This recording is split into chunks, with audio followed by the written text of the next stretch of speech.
Thank you, Dr. Jia, for the introduction. Dear colleagues, good afternoon. It's my pleasure to share with you our framework for drug resistance and drug resistance questions.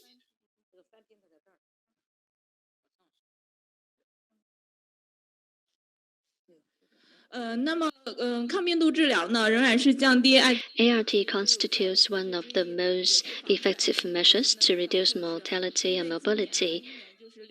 And in June this year, the 95 targets by 2030 was put forward in the General Assembly of the United Nations. Accordingly, China has an action plan for the 13th five-year plan in curbing HIV/AIDS. As we are going further in ART, we are facing drug resistance. Here shows the mechanism of drug resistance. It is relevant to a key enzyme, that is a transcriptase enzyme. It has low fidelity, and it has a high likelihood of mutation. 有的突变呢，它是不影响 HIV 的，但是有的突变呢，它是会。 Some of the mutations will not make any impact on the drug resistance. 对，它会使病毒对药物。 However, some mutations will reduce the sensitivity of the HIV virus to the drugs. So those kind of sensitive strains will be inhibited. However, the resistant strains will still have quick replication, so that in the end, the resistant strains will be the majority. So just now, Professor Michael also mentioned the 2019 report by WHO. So you can see that the pre-drug resistance level of MVP and efavirenz is more than 10%. And also for the failure cases, to the first-line treatment, the acquired resistant rate of efavirenz and MVP is somewhere between 70% to 90%. And for NRTI, the resistance rate, acquired resistance rate is between 57% to 87%. So both the primary resistance and the acquired resistance are on a high level, and it's very challenging. So in China, before year 2009, under the guidance of Ministry of Health, the National HIV/AIDS Center led the project of the National HIV Resistance Monitoring Network, taking Chinese Medical University, Academy of Military Medicine, and Shanghai CDC HIV Drug Resistant Laboratory as the core. This project of networking was established. And after 2013, the funding of drug resistant testing is supported by the national government. And also, we have experienced the transfer from the population monitoring to individual monitoring, and we have a very standardized mechanism of a report. And according to the third version of the HIV/AIDS treatment manual, it is recommended that we should do a genotyping resistant testing for all the failure cases to ART, and also for the pregnant HIV women. We should do a regular HIV resistant testing. And this is the document issued by Chinese CDC in 2017. So it is required that the people living with HIV on antiviral treatment should have at least annual viral load testing. And for the HIV carriers with a viral load more than 1,000 and who is going to change the ART regimen, we should also do the testing. So according to this according to this document, the resistant monitoring is focused on the acquired resistance. And in our hospital, we had a surveillance of the pre-treatment drug-resistant study. You can see that this is the data. This is the data of our hospital. So you can see that we collected 865 plasma samples of the new naive cases from 2019 to 2021. Well, you can see that this is is the epidemiology of the strains in Beijing. You can see this is the breakdown of the main strains. And you can see that if the patient has low viremia, we will also regard them as resistant cases. So you can see that in 2021, the resistant cases account for 10%. So it's on the rise.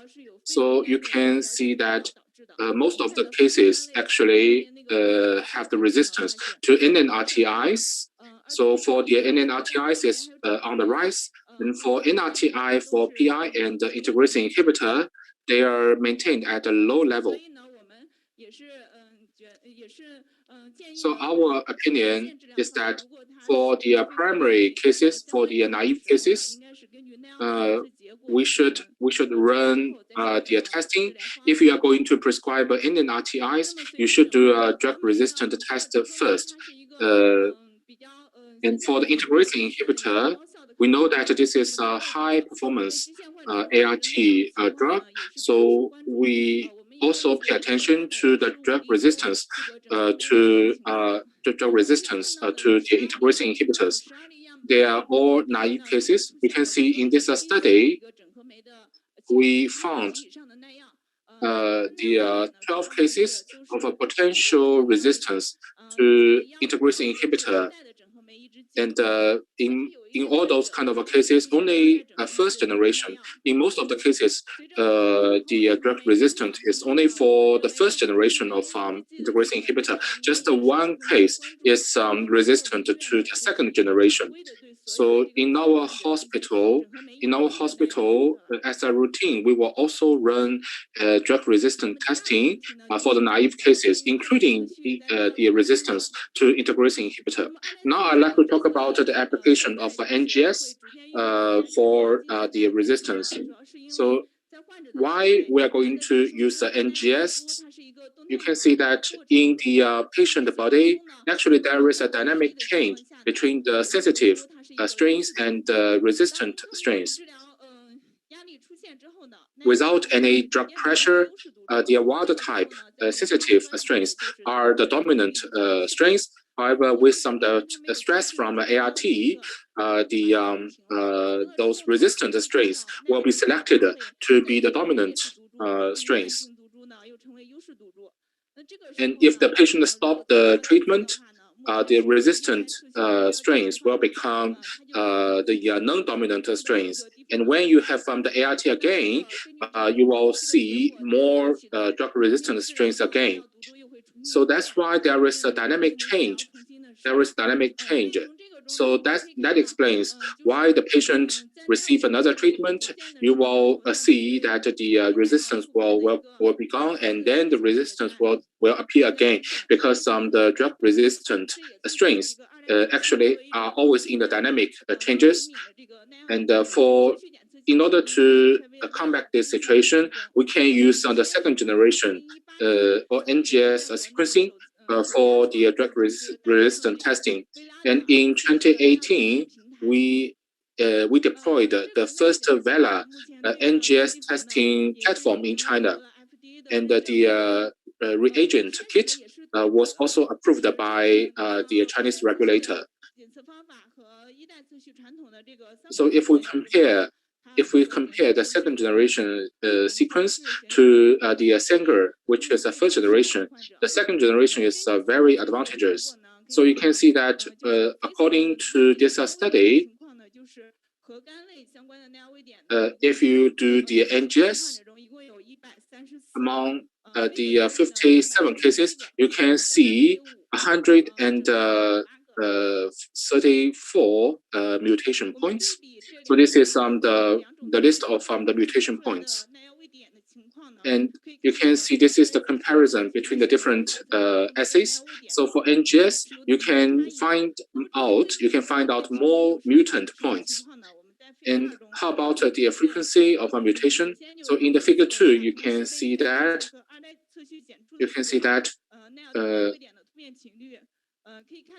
you can see this is the frequency of mutation points. You can see about 54% of the points have at least 20% of mutation frequency. They occur at least, in the 20% of the cases. However, in the first generation sequencing, you may miss something, and the second generation sequencing is always able to find out those mutant points, and it is very advantageous in finding out the low frequency mutation points.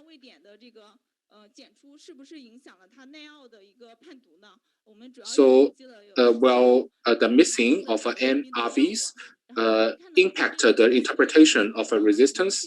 So you can see we put the 57 cases into the statistical analysis. You can see the result is different between the Sanger sequencing and NGS.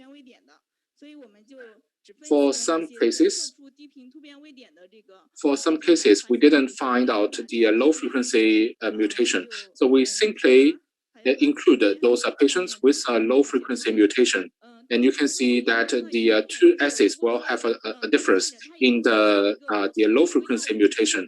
However, if the patient is a high resistance to the drugs, the NGS will not make the method more sensitive. So that's why we will simply narrow down to those kind of middle or low frequency of a mutation. So you can see that in across the panel of the drugs, you can see that NGS is different from Sanger, and also in the hotspot mapping.